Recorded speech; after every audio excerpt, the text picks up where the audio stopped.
Joining me to kick off today's show is a man that has a 19-2 record with 11 KOs. He's number 15 ranked IBF super middleweight contender. He goes by the nickname Soaking. He's coming off a massive upset against Mark Jeffers. That's Sean Hemphill. Sean, appreciate you for taking time to come on today, man. Thank you for having me, man. I appreciate it. Absolutely. Well, we have to get into your most recent fight. You obviously coming off a massive upset. You went out to the UK and did your thing. Now that you've been able to reflect on it over the past couple of weeks now, what's going through your mind? What's your thoughts on the performance overall? Oh man, it was a great fight, great experience. Mm-hmm. I actually been watching the fight. I watched it like probably three times already, Mm, and I just been analyzing it and just going through it again and figuring out what I could do better moving forward. right. And I'm definitely excited for what's to come next. It was a big opportunity, and I'm just happy it worked out. You just talked about being able to still take some things away from it. Obviously, it was a great performance, but now that you've been able to reflect on it, what are some things you've taken away from it? What's something that you feel like, okay, this I could have improved on this thing. I could have got better in this area. A little bit of everything. It's nothing major. It's Right. minor little steps that I could improve on. So Okay. when I start back training camp, I'm gonna go over it and I'm gonna make the adjustments that I need. All right. Well, I want to go into the lead up to that fight because this is an opportunity where, if you're looking at it from a promotion standpoint, obviously they picked you. They thought that you were going to be something that could be a quote unquote easier opponent for Mark Jeffers. He was the guy that set him to go fight Callum Simpson in his home, so on and so forth. Obviously, things don't go according to their plans for yourself. But when you take this fight, what's going through your mind? You get to go fight in the UK. You're going up against another guy that's ranked in Mark Jeffers. What was going through your mind when you took the fight? I'm like an old school fighter for real, for real. Right. I fight whoever they put in front of me, and Mm, that's what I train. This is what I do. This is what I love. So it was nothing to me. Like I was happy for the opportunity, especially he was a good opponent. I got a chance to travel and get more exposure. mhm. So I was all for it, for real, for real. When you went into the fight, actually, I saw an interview and you kind of were discussing this that you didn't realize how big of an underdog you were in that fight. But did it ever click in your mind when you realized, okay, holy cow, I just upset a guy that obviously I was a massive underdog in? Yeah, I didn't realize how big of a deal the fight was. I mean, like Mm. 2 days before the fight, they told me it was gonna be for a belt, the WBA Continental Gold, and that just motivated me. I was cutting weight, I was getting a little tired and drained, but that just gave me a boost of energy. I was like, man, this is my time. I gotta go do this. So you had no idea it was even going to be for a belt then? No, I didn't know. They told us like 2 days before the fight. And when that all happened, then exactly what went through your mind then? I mean, basically, I was like, man, this is what I've been waiting for. A Mm, 10, this was my first 10 rounder. And then they put a WBA Continental Gold belt on it, which is gonna help me get ranked in the sanctioning bodies. So I mhm. was like, yeah, this is my moment. And I just locked in and just was like, man, I gotta seize the moment. And that's what we did. Well, as you just said, you now have the WBA Continental Gold Belt. What does that mean to you, and what just goes through your mind that you realize that you have that belt? It's a big step to the big belt. Mhm. When I started this journey, my goal was to become a world champion. And Right. this is a huge step in that direction. So that's what I'm taking it as. And I know something big is coming up next. So I'm just staying ready. Now, in terms of the atmosphere, I mean, I think when you look at boxing, the UK fan base is incredible, and you got to go fight in front of them. What was that experience like? It was great, phenomenal. Mm, That's what kind of stage I want to be on. I want to be on the biggest, best stages in the world. right. I'm that type of fighter. I give it my all. So if I'm gonna do it, I want to do it in the biggest crowds on the biggest platforms. Mm. So it just made me feel like this is what I'm supposed to be doing. When you look at the comparison between the fights you've had, obviously in America, and now obviously fighting the UK, what's some of the biggest similarities? What's some of the biggest differences? And do you prefer the UK fan base? Was that the greatest fan base you were a part of so far in your career? I mean, no disrespect to America, but the UK fans are different. Yeah. It actually made me feel like I was somebody. Mm, Sometimes walking around America, you just kind of feel normal. There's so much greatness, and people kind of just overlook you sometimes. But when I got to the UK, I don't know if it was because I was from America, but they just greeted me and it was happy to see me. They Mm. was asking for pictures, autographs. I was doing a little interviews, so I definitely felt like a star. I feel like that's a big thing, and I think part of the reason might be because I know obviously soccer, they call it football, is number one over there, but boxing is the second favorite sport I have to imagine. And when you talk about Mhm. America, the culture for boxing has kind of gone down a little bit. Would you say it's an accurate statement? Like, do you feel like there's not as big of a I mean, obviously, I think football we are dominant, and that's our kind of our main sport out here. But do you feel like the culture in boxing in America is lacking right now? I think it's picking back up. Actually, I think a Yeah, couple of years ago it was lacking big time. But right. shout out to Jake Paul. I think he's helping some of the influencers, some of the celebrities. Is boxing is starting a trend again. Hmm. You said an interesting there. Obviously Jake Paul's fighting this weekend on Saturday, and when you talk Mhm. about that, obviously for boxing fans, media, it's very controversial about Jake Paul and so on and so forth. And you are a boxer. Do you feel like what he's doing for the sport is it big? Is it good for American boxing? Is it good for boxing as a whole? I think it's good publicity. Yeah, It's creating another avenue for fans, different types of fans, not just the casual old school fans. He's bringing kids and other influencers, other celebrities. I feel like. right. Well, let's get back Yeah. into your fight then. You're going up against Mark Jeffers. 95-95 on one of the scorecards. The other two you are coming out victorious in 96-94, 97-93. When you were hearing those scorecards get read out loud, the first one being the 95-95, what was going through your mind? Who I was like, damn, that's close, super close. But then I looked over to my corner, and he was like, "You got this, you got this," and just gave me a boost of confidence. And I just looked up, and they read out the rest of the scorecards, and I won, and I was just great. Did you feel like you were going to get the victory? Like, obviously, I'm sure you probably thought you won the fight, but did you think that with it being the UK, Mark Jeffers home, did you feel like you were going to come away with the win on that fight? I felt it in my heart, Okay. like even before the fight. I just felt like it was my moment and it was my time. Mm. So I had faith. All right. Well, let's get into your story because I want people to get to know you, how you become the fighter that you are today. And so, if we head back, you grew up in New Orleans, and your father was actually a two-time kickboxing world champion. If I'm not correct, if I stand corrected there. So, I want to ask you about that component. You have somebody in your life that is a part of combat sports. How big was that for you? It was huge. It was my foundation. Mm, That's what got me started in the sport.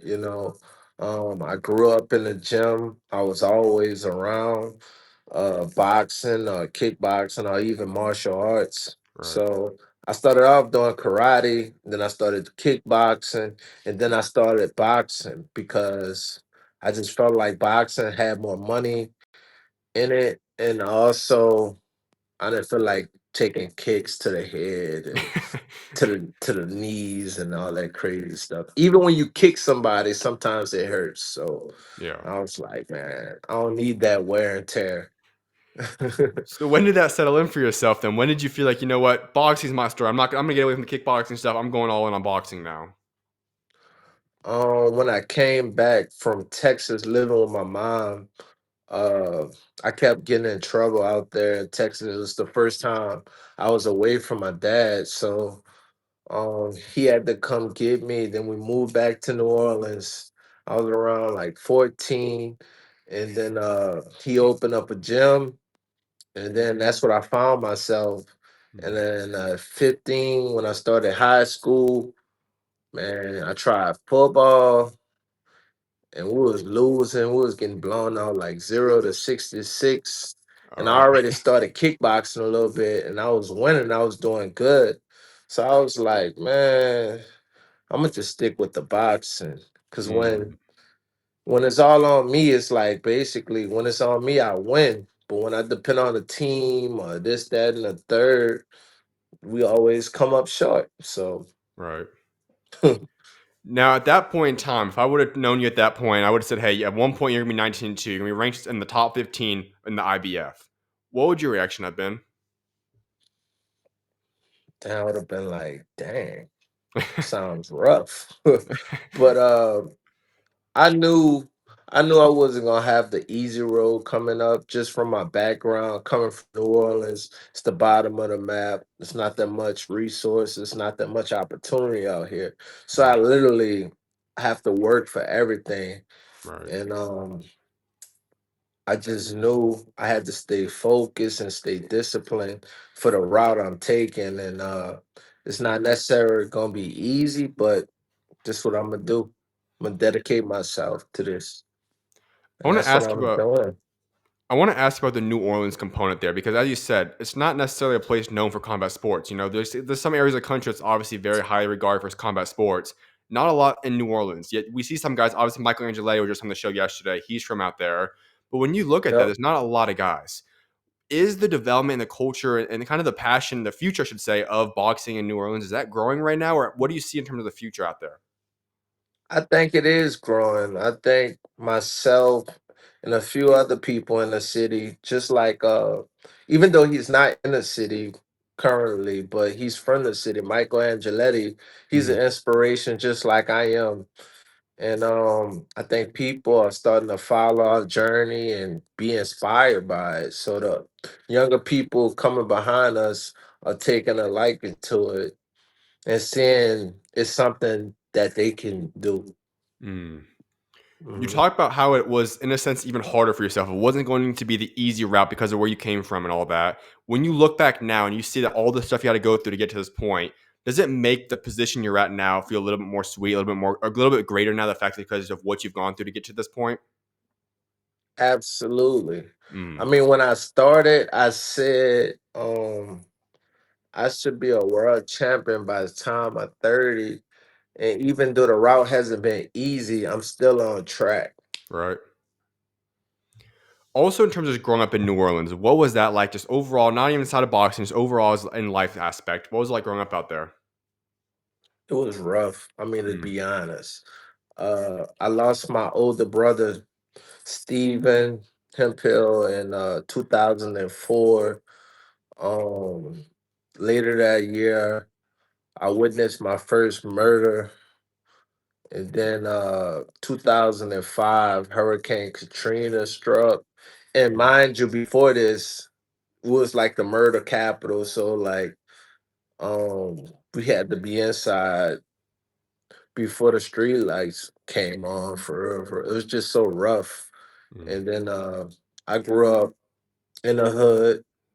Um, I don't come from money or anything like that. So and then like I said, Hurricane Katrina happened in 2005. And then we had to evacuate the city. I evacuated the city with my mom, and we relocated in Arlington, Texas. And then, like I said before, I was getting in trouble, and I just didn't have the proper guidance. Okay. Um, so then my dad came and got me a couple of years later, and I moved back to New Orleans. And then Mm. that's when I really started focusing on boxing. I was like, before I take a chance in the streets, I'd rather take a chance in the ring. You know, that's a huge point you just mentioned there. I've had so many guys on before say, you know what, there's so many guys that from where they grew up in that go down the wrong path and they don't end up pursuing what God gifted them with the ability to do. You were in that choice and you said, you know what, I'm going to go away from this other opportunity. I'm going to go pursue what I'm passionate about, something, a skill, a trait that I have. Why is that Mhm. critical? And when you look back at it, the message that you could say to so many other people out there, why is what you did the right choice?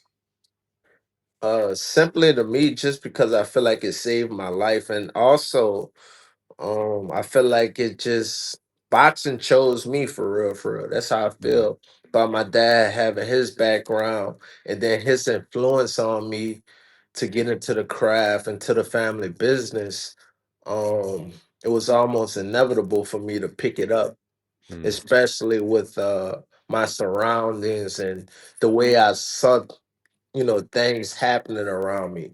Like I said, I lost my brother in 2004. And then when I was in high school and I was starting to take off as an amateur in the boxing, a lot of my peers was going to jail, getting sentenced for felonies. A couple of them was getting murdered. Mm. So it just kind of refocused me and let me know, like, man, I don't need to be going this route. I need to stay focused on what I'm doing, and that's combat sports. Another aspect about that is you went through so many things. I'm not sure exactly where you would admit it because were you all the Katrina stuff you were about what in your early like 10 years old, 8 years old or something around then? I And was so 9. 9, okay, yeah, I was trying to do the math there, but when you look at those things, obviously nobody ever wants to go through any of those circumstances. In hindsight now, how would you say those things have helped grow you into the man, the person that you are today? It taught me resiliency. Like Mm, basically, things might happen, but you got to learn how to weather the storm. Literally, you right. know. So I think that made me tougher as a person. It made me just resilient. For real, for real. Life is gonna throw punches at you, but you got to roll with them. Hmm. In terms of Hurricane Katrina, that's obviously one of the biggest catastrophes we've had in American history. You are someone that's always gonna be a part of your story now. You've had experience what that was. That impacted you directly. When you look back on that, what was it like having to be a part of that? I was just so young. It kind of Okay, was a shock to me, and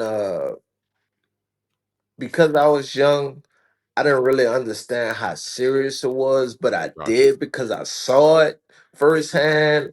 Like I witnessed my mom having to guzzle gas just so we could get to like Baton Rouge and to the next city and to the next city. You know what I mean? Because Mhm, all the pumps were shut down.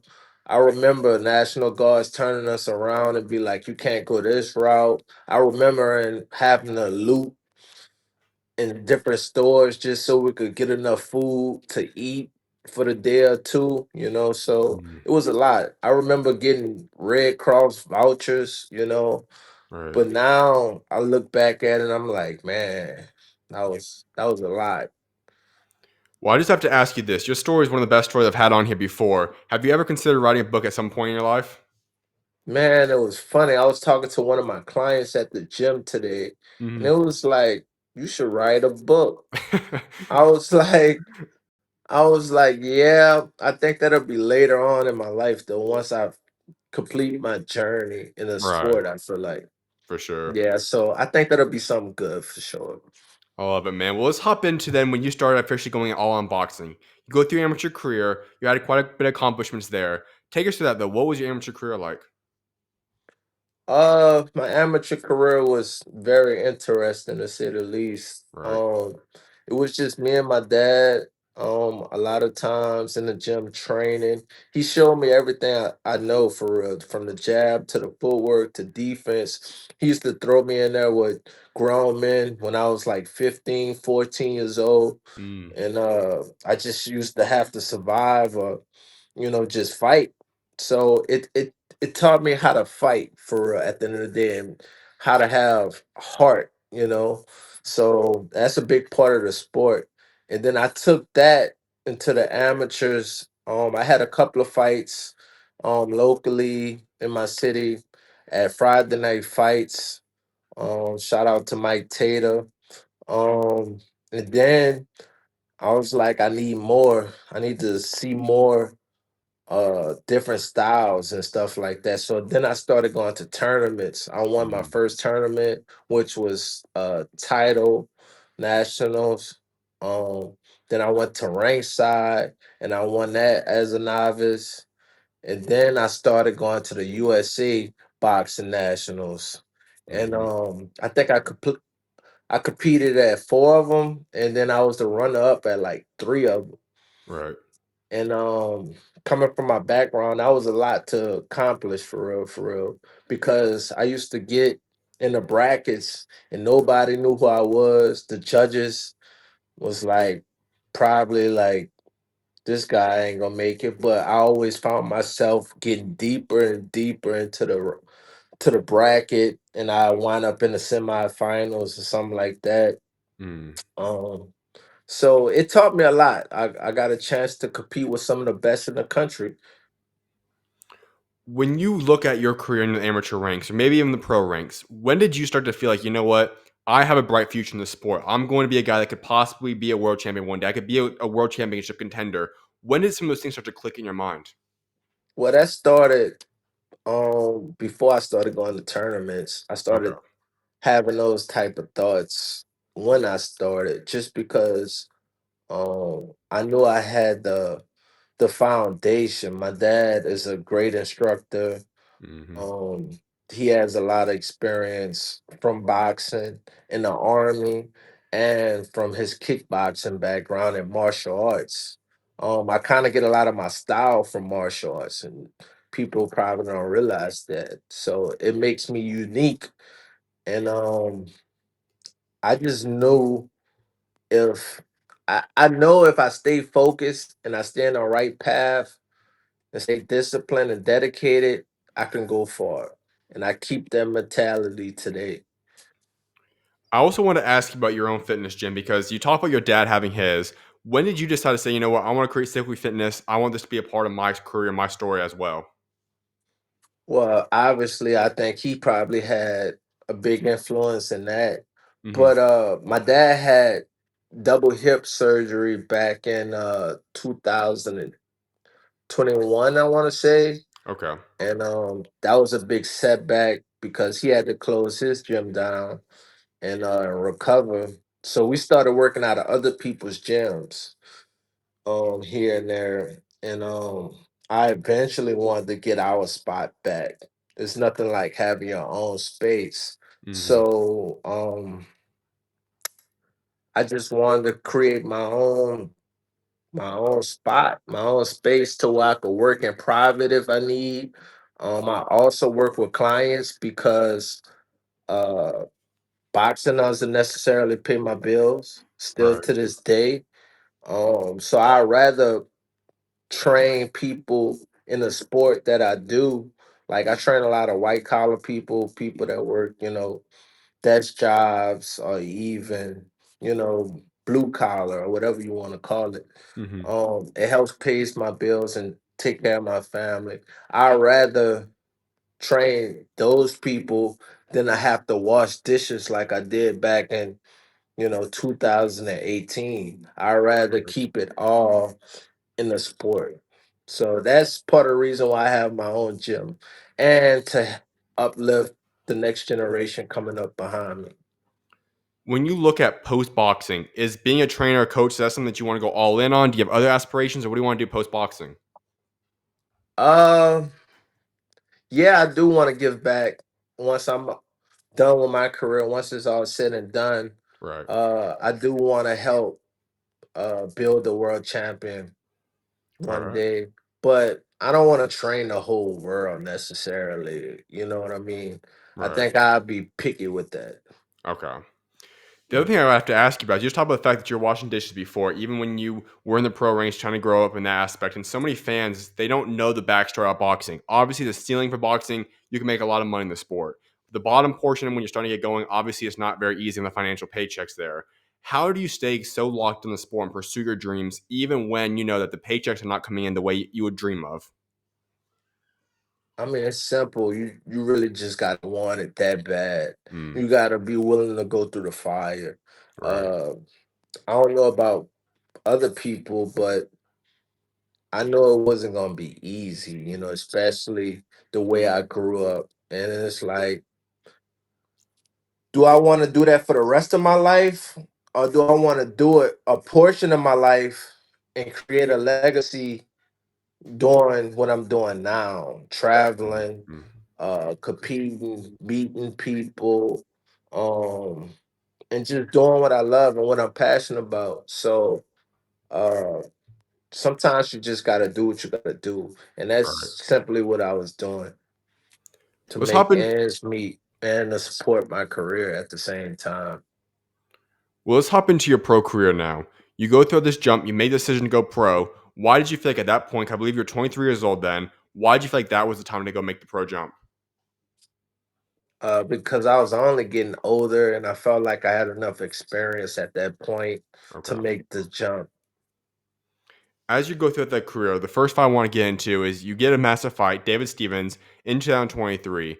When you talk about that night, obviously it's your first career loss at that point in time. Can you take us through that night and just what you remember from that performance? It was another great fight, I think. I laid it all. I laid it all in the ring for real, for real. David Stevens is a good fighter.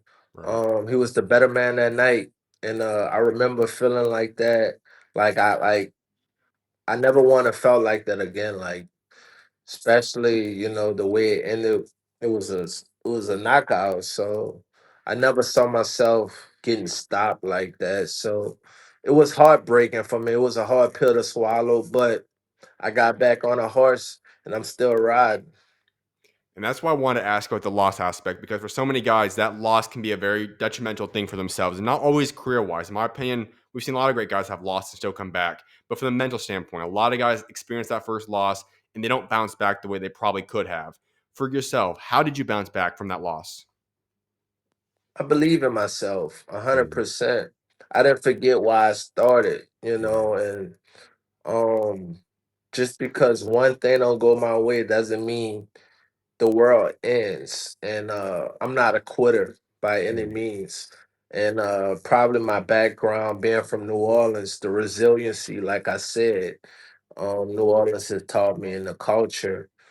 Um, I'm not a quitter, and I never will be. Then let's fast forward. You get another opportunity against William Skull in 2024. When you look back at that night, what's your thoughts on that performance?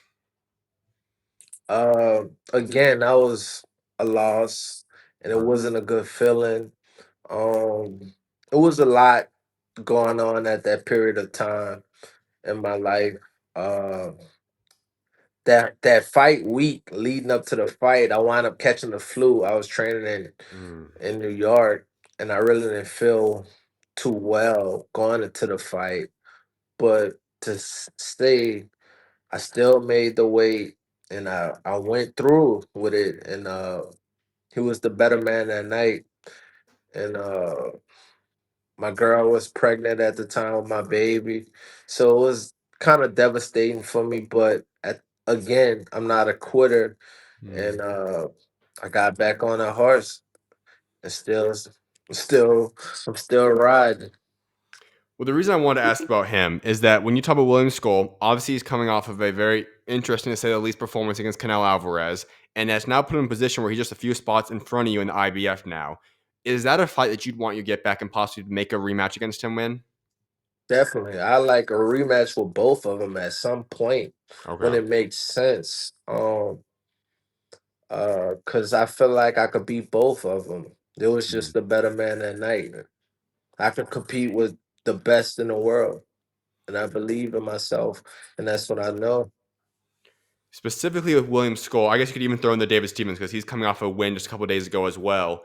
Have you Mhm. had any discussions? Would those be possible fights that we could see in any time near in the near future?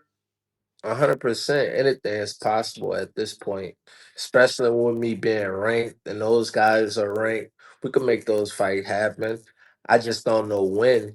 Right. If you could pick one or the other to fight next, if that was if everything obviously financially everything else made sense, which one would you want the most? Whichever one made the most sense, I guess. Whichever one is ranked higher, whichever one would be the biggest payday, I guess. Okay, makes sense. Yeah. Now, I also wanted to ask for another opportunity you had a little bit ago. That was to join Canelo and Munguia in training camp in California. Take us that experience. What was that like?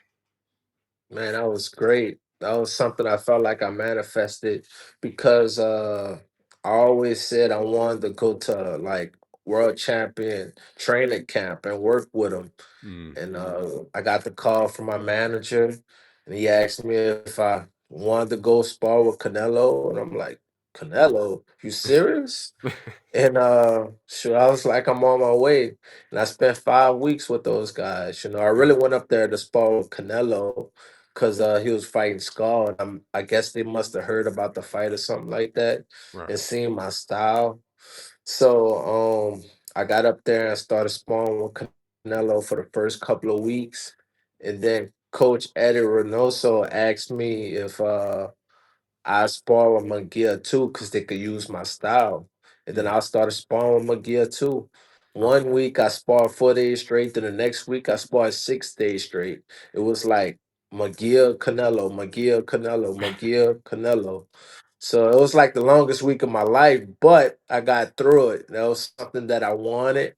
And I was like, I'm here. I need the work, I need the experience. So I feel like that definitely helped elevate my game, working with those boxing superstars, you know.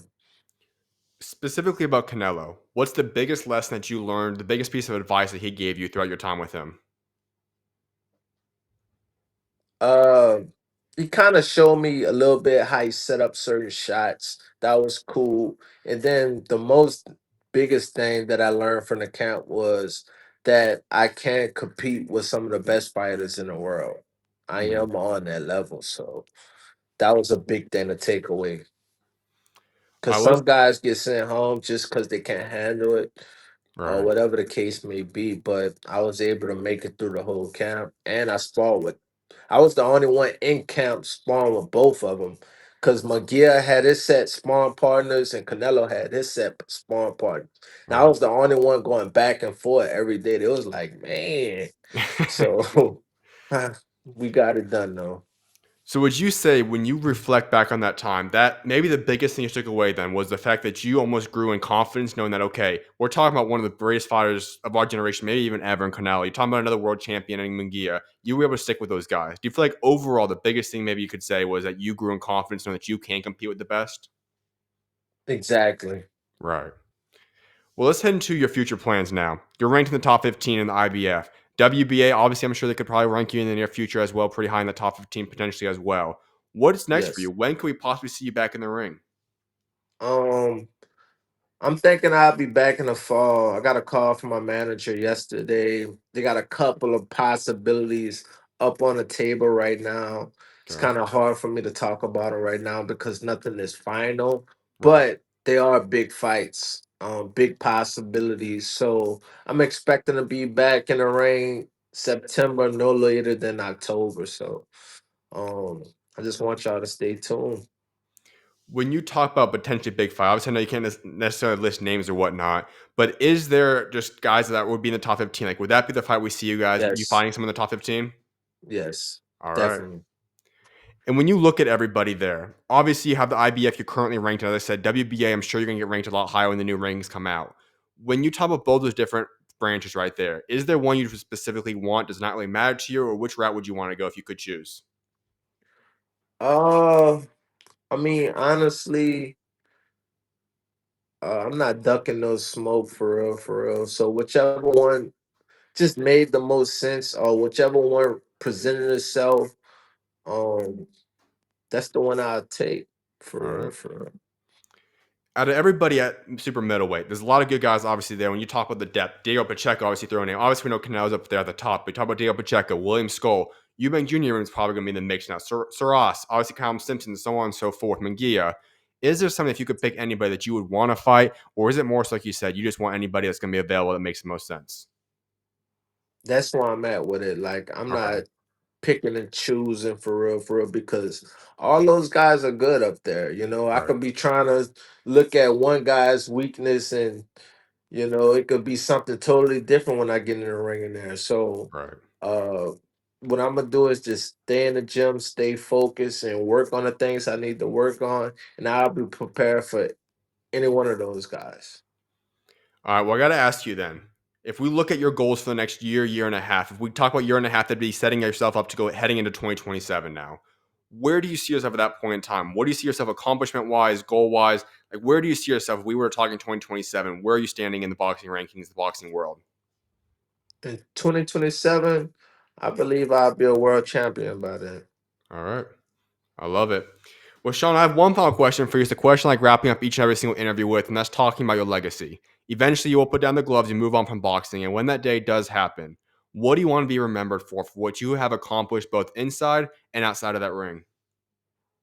Uh, I want people to be like, this guy said it, he was gonna do everything he said he was gonna do. I want them to Mm, look back and be like, he was a man of his word and he kept his promise. And I want my family to be proud of me for all my accomplishments. And I want to be able to inspire the younger generation and help them see that they can make it too. I love it. Well, Sean, I appreciate you for taking time to come on today, man. It's been an honor and a blessing having you on here. And I cannot wait to see what God's got next for you, man. Of Thank you for having me. I appreciate it a lot. course, you're always welcome on, man. God bless. God bless. Peace.